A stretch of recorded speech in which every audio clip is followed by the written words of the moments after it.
Now reading Anne of Green Gables, written originally by Lucy Maud Montgomery in the year 1908, narrated by Pooja Padiyar.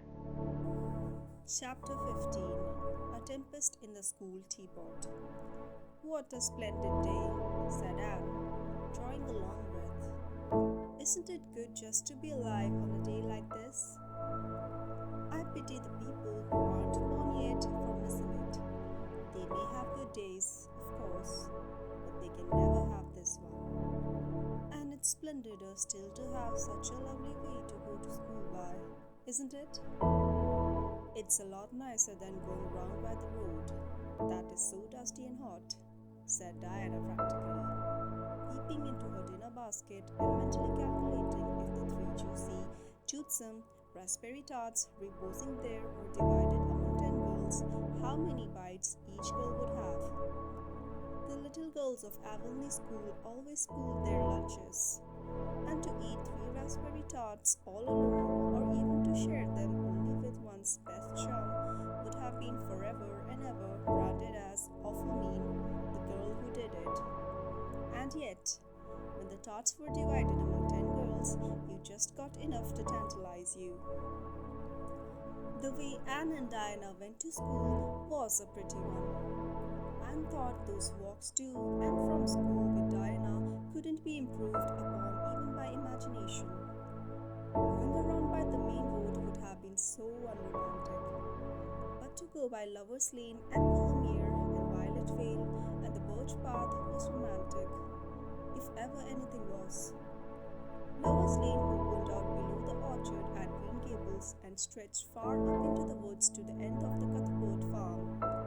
It was the way by which the cows were taken to the back pasture and the wood hauled from home in winter. Anne had named it Lover's Lane before she had been a month at Green Gables. Not that lovers ever really walked there, she explained to Marilla. But Diana and I are reading a perfectly magnificent book and there's a Lover's Lane in it. So we want to have one too. And it's a very pretty name, don't you think? So romantic. We can't imagine the lovers into it, you know. I like that lane because you can think out loud there without people calling you crazy. Anne, starting out alone in the morning, went down Lover's Lane as far as the brook. Here Diana met her, and the 2 little girls went up on the lane under the leafy arch of maples. Maples are such sociable trees, said Anne. They're always rustling and whispering to you, until they came to a rustic bridge. Then they left the lane and walked through Mr. Barry's back field and past Willowmere. Beyond Willowmere came Violet Vale, a little green dimple in the shadow of Mr. Andrew Bell's big woods. Of course, there are no violets there now, Anne told Marilla. But Diana says there are millions of them in spring. Oh, Marilla, can't you just imagine you see them? It always takes away my breath. I named it Violet Vale. Diana says she never saw the beat of me for hitting on fancy names for places. It's nice to be clever at something, isn't it? But Diana named the Birch Path. She wanted to, so I let her. But I'm sure I could have found something more poetical than plain Birch Path. Anybody can think of a name like that. But the Birch Path is one of the prettiest places in the world, Marilla. It was. Other people besides Anne thought so when they stumbled on it.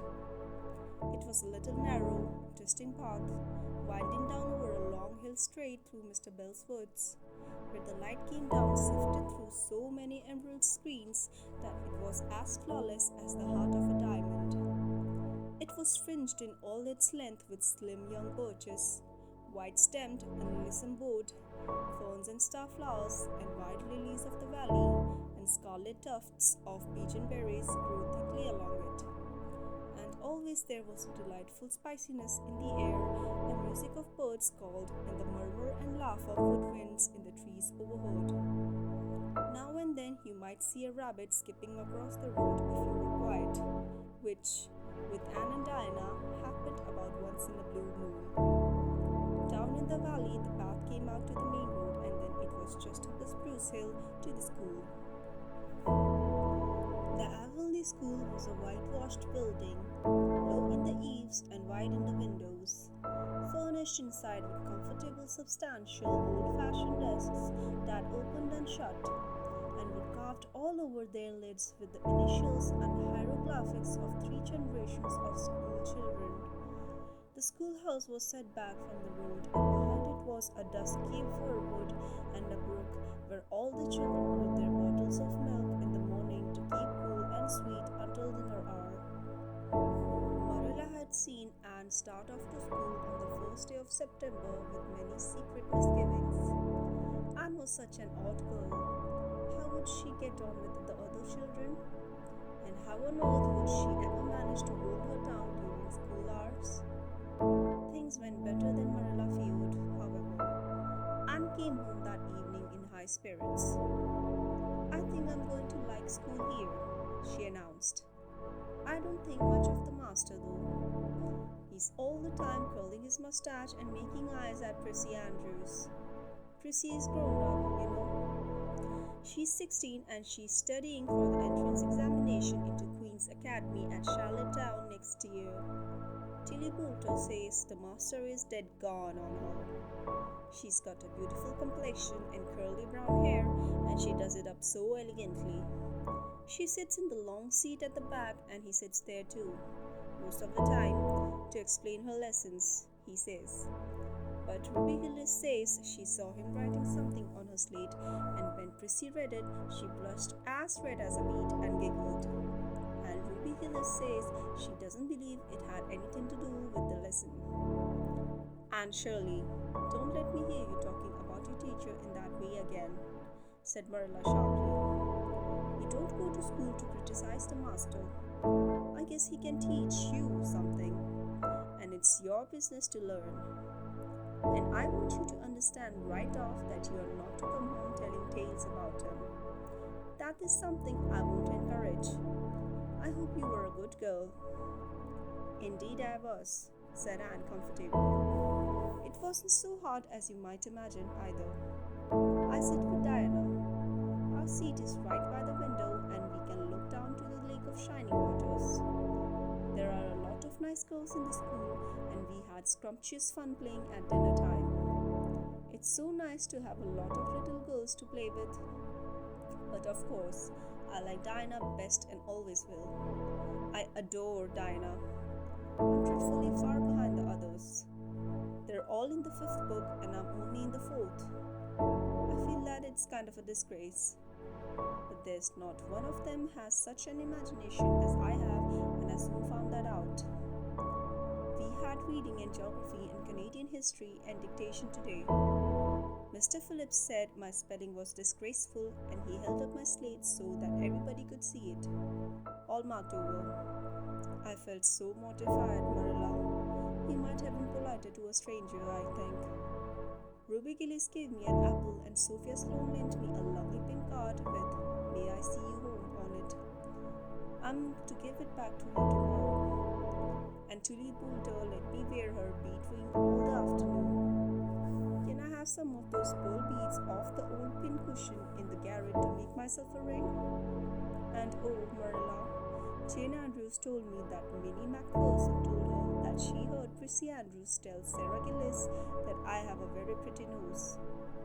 Marilla, that is the first compliment I have ever had in my life, and you can't imagine what a strange feeling it gave me.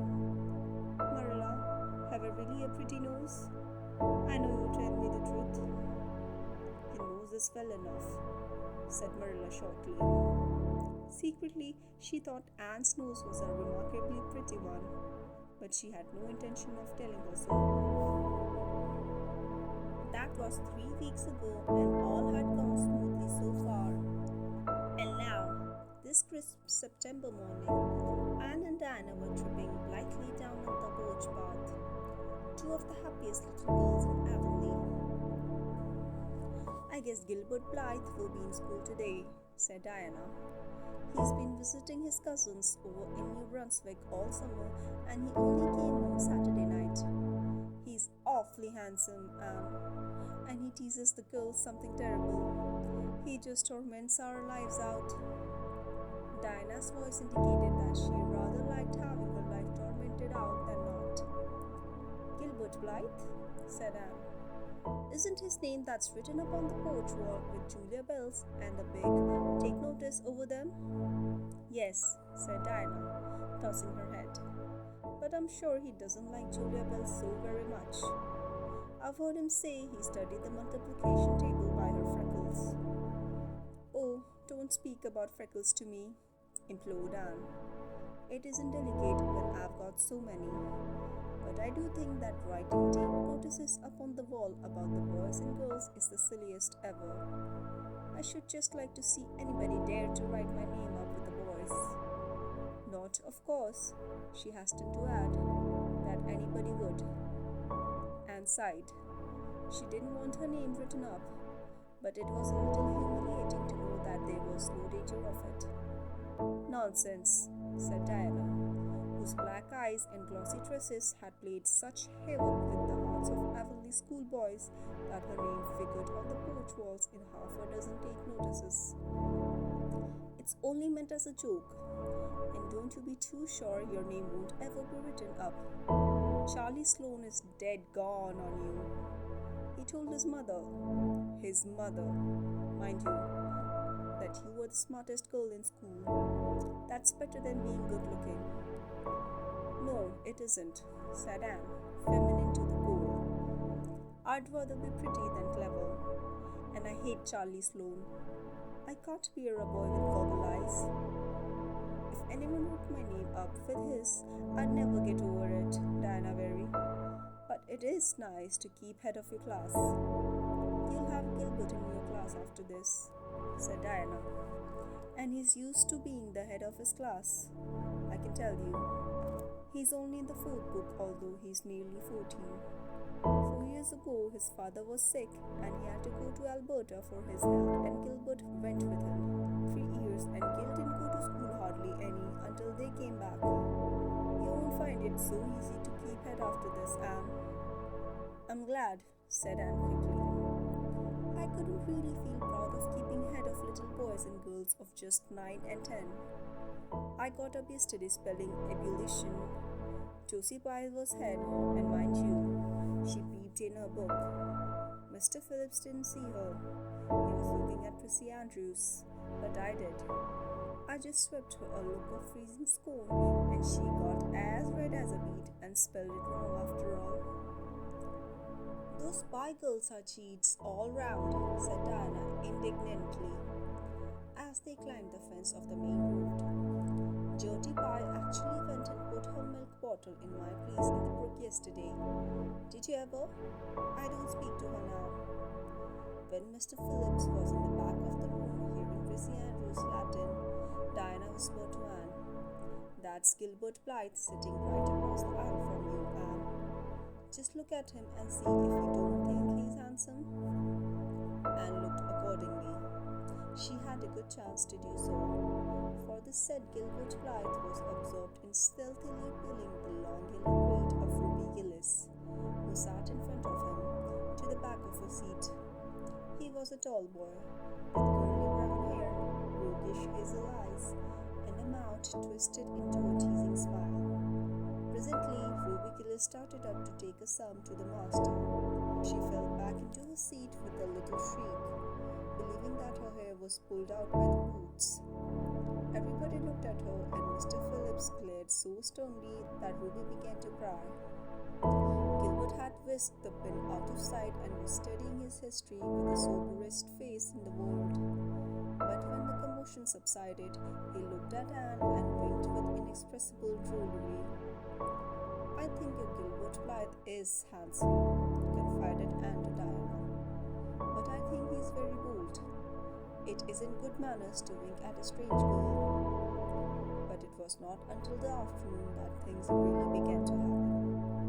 Mr. Phillips was back in the corner explaining a problem in algebra to Prissy Andrews, and the rest of the scholars were doing pretty much as they pleased, eating green apples, whispering, drawing pictures on their slates, and driving crickets harnessed to strings up and down the aisle. Gilbert Blythe was trying to make Anne Shirley look at him and failing utterly, because Anne was at that moment totally oblivious not only to the very existence of Gilbert Blythe, but of every other scholar in Avonlea School itself. With her chin propped on her hands and her eyes fixed on the blue glimpse of the lake of shining waters that the west window afforded, she was far away in a gorgeous dreamland, hearing and seeing nothing save her own wonderful visions. Gilbert Blythe wasn't used to putting himself out to make a girl look at him and meeting with failure. She should look at him. That red-haired, Shirley girl with the little pointed chin and the big eyes that weren't like the eyes of any other girl in Avonlea School. Gilbert reached across the aisle, picked up the end of Anne's long red braid, held it out at arm's length, and said it in a piercing whisper, "Carrots, carrots." Then Anne looked at him with a vengeance. She did more than look. She sprang to her feet, her bright fancies fallen into cureless ruin. She flashed one indignant glance at Gilbert from eyes whose angry sparkle was swiftly quenched in equally angry tears. "You mean, hateful boy!" she exclaimed passionately. "How dare you!" And then thwack. Anne had brought her slate down on Gilbert's head and cracked it. Slate, not head. Clear across. Avonlea School always enjoyed a scene. This was an especially enjoyable one. Everybody said, "Oh," in a horrified delight. Diana gasped. Ruby Gillis, who was inclined to be hysterical, began to cry.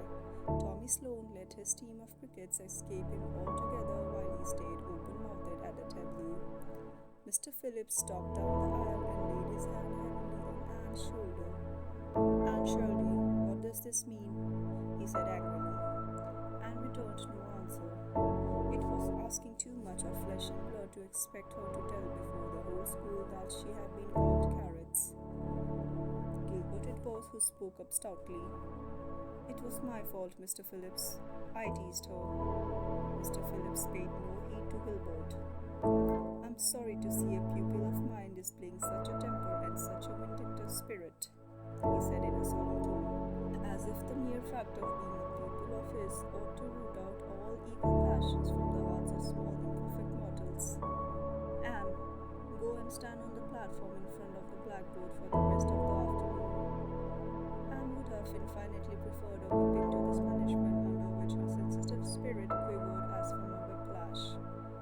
With a white, set face, she obeyed. Mr. Phillips took a chalk crayon and wrote on the blackboard above her head, "Anne Shirley has a very bad temper. Anne Shirley must learn to control her temper," and then read it out loud so that even the primary class, who couldn't read anything, should understand it. Anne stood there the rest of the afternoon with that legend above her. She did not cry or hang her head. Anger was still too hot in her heart for that, and it sustained her amid all her agony of humiliation. With resentful eyes and passion-red cheeks, she confronted alike Diana's sympathetic gaze and Charlie Sloane's indignant nods and Josie Pye's malicious smiles.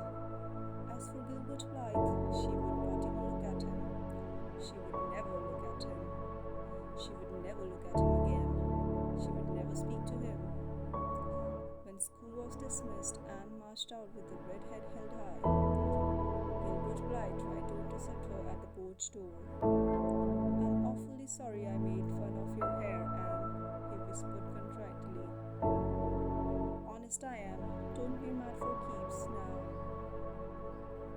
Anne swept by disdainfully, without looking or sign of hearing.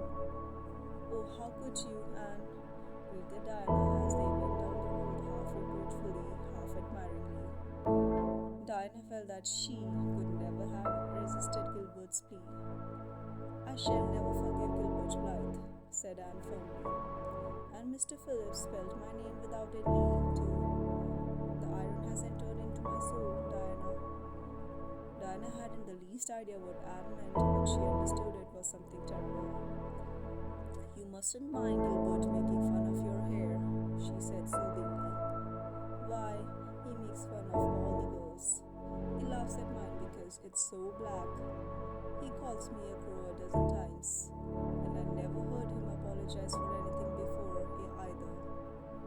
is a great deal of difference between being called a crow and being called carrots, said Anne with dignity. Gilbert Blythe has hurt my feelings excruciatingly, Diana. It is possible the matter might have blown over without more excruciation if nothing else had happened. But when things begin to happen, they are apt to keep on. Avonlea scholars often spent noon hours picking gum in Mr. Bell's spruce grove over the hill and across his big pasture field. From there, they could keep an eye on Eben Wright's house, where the master boarded. When they saw Mr. Phillips emerging therefrom, they ran for the schoolhouse. But the distance being about 3 times longer than Mr. Wright's lane, they were very apt to arrive there, breathless and gasping, some 3 minutes too late. On the following day, Mr. Phillips was seized with one of his spasmodic fits of reform and announced before going home to dinner that he should expect to find all the scholars in their seats when he returned. Anyone who came in late would be punished. All the boys and some of the girls went to Mr. Bell's spruce grove as usual, fully intending to stay only long enough to pick a chew. But spruce groves are seductive and yellow nuts of gum beguiling. They picked and loitered and strayed, and as usual, the first thing that recalled them to a sense of the flight of time was Jimmy Glover shouting from the top of a patriarchal old spruce, "Master's coming!"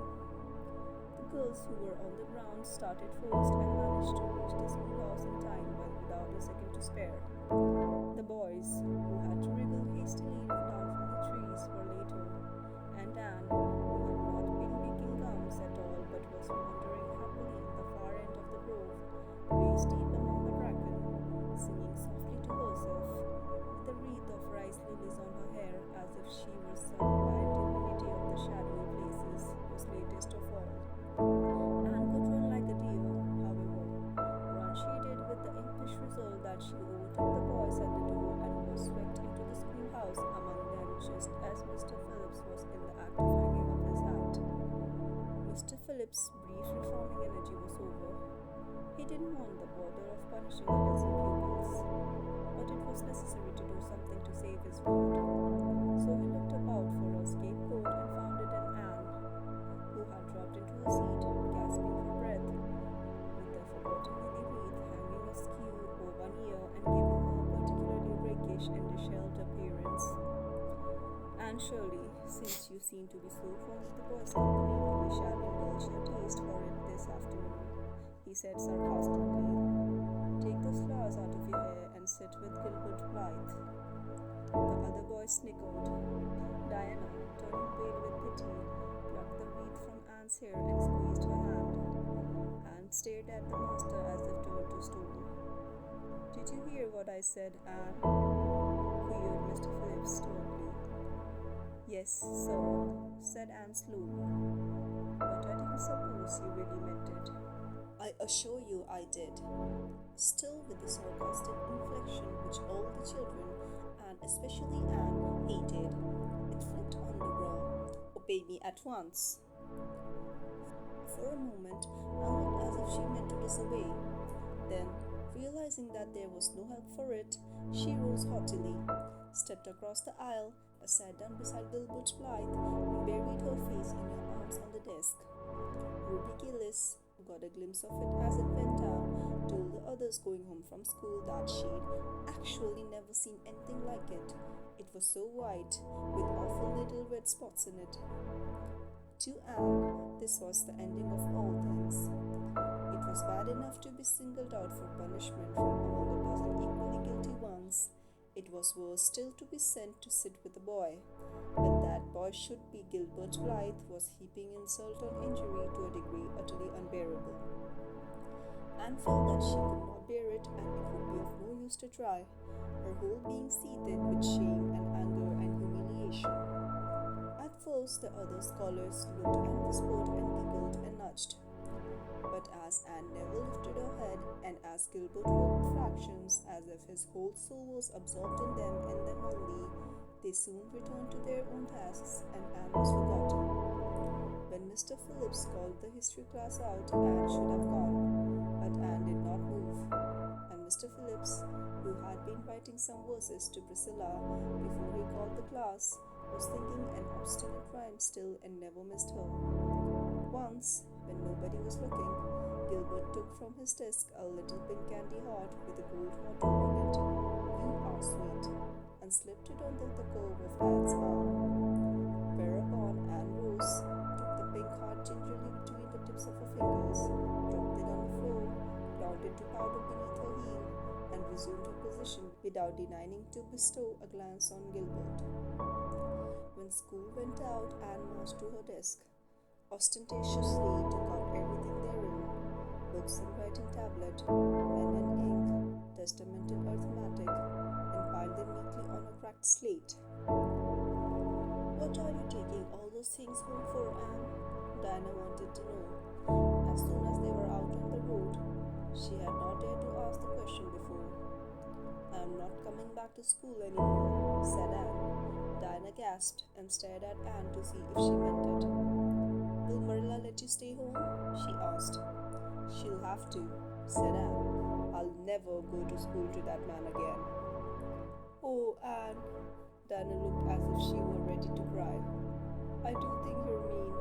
What shall I do? Mr. Phillips will make me sit with that horrid Jody Pye. I know he will because she is sitting alone. Do come back, Anne." "I'd do almost anything in the world for you, Diana," said Anne sadly. "I'd let myself be torn limb from limb if it would do you any good. But I can't do this, so please don't ask it. You harrow up my very soul. Just think of all the fun you will miss," mourned Diana. "We are going to build the loveliest new house down by the brook, and we'll be playing ball next week, and you've never played ball, Anne. It's tremendously exciting. And we're going to learn a new song. Jane Andrews is practicing it up now, and Alice Andrews is going to bring a new fancy book next week, and we're all going to read it out loud, chapter about Down by the Brook. And you know you are so fond of reading out loud, and..." Nothing moved Anne in the least. Her mind was made up. She would not go to school to Mr. Phillips again. She told Marilla so when she got home. "Nonsense," said Marilla. "It isn't nonsense at all," said Anne, gazing at Marilla with solemn, reproachful eyes. "Don't you understand, Marilla? I've been insulted." "Insulted fiddlesticks. You'll go to school tomorrow as usual." "Oh, no." Anne shook her head gently. "I'm not going back, Marilla. I'll learn my lessons at home, and I'll be as good as I can be and hold my tongue all the time if it's possible at all. But I will not go back to school, I assure you." Marilla saw something remarkably like unyielding stubbornness looking out of Anne's small face. She understood that she would have trouble in overcoming it, but she resolved wisely to say nothing more just then. "I'll run down and see Rachel about it this evening," she thought. "There's no use reasoning with Anne now. She's too worked up, and I've an idea she can be awful stubborn if she takes the notion. Far as I can make out from the story, Mr. Phillips has been carrying matters with a rather high hand, but it would never do to say so to her. I'll just talk it over with Rachel. She's sent 10 children to school, and she ought to know something about it. She'll have heard the whole story, too, by this time." Marilla found Mrs. Lynde knitting quilts as industriously and cheerfully as usual. "I suppose you know what I've come about," she said, a little shamefacedly. Mrs. Rachel nodded. "About Anne's fuss in school, I reckon," she said. "Tilly Boulter was on her way home from school and told me about it. I don't know what to do with her," said Marilla. "She declares she won't go back to school. I never saw a child so worked up. I've been expecting trouble ever since she started to school. I knew things were going too smooth to last. She's so high-strung. What would you advise, Rachel?" "Well, since you've asked my advice, Marilla," said Mrs. Lynde amiably. Mrs. Lynde dearly loved to be asked for advice. "I just humor her a little at first. That's what I do. It's my belief that Mr. Phillips was in the wrong. Of course, it doesn't do to say so to the children, you know. And of course, he did right today it was different. The others who were late should have been punished as well as Anne. That's what. And I don't believe in making the girls sit with the boys for punishment. It isn't modest. Tilly Boulter was real indignant. She took Anne's part right through and said all the scholars did too. Anne seems real popular among them somehow. I never thought she'd take with them so well. Then you really think I'd better let her stay home? Said Marilla in amazement. Yes, that is, I wouldn't say school to her again until she said it herself. Depend upon it, Marilla.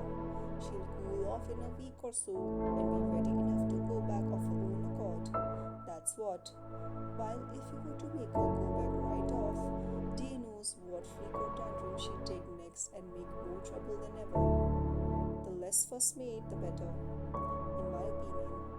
She won't miss much by not going to school. As far as that goes, Mr. Phillips isn't any good at all as a teacher. The order he keeps is scandalous, that's what. And he neglects the young fry and puts all his time on those big scholars he's getting ready for queens. He'd never have got the school for another year if his uncle hadn't been a trustee. The trustee. For he just leads the other two around by the nose. That's what. I declare, I don't know what education in this island is coming to. Mrs. Rachel shook her head, as much as to say if she were only the head of the education system of the province, things would be much better managed. Marilla took Mrs. Rachel's advice, and not another word was said to Anne about going back to school. She learned her lessons at home, did her chores, and played with Diana in the chilly purple autumn twilights.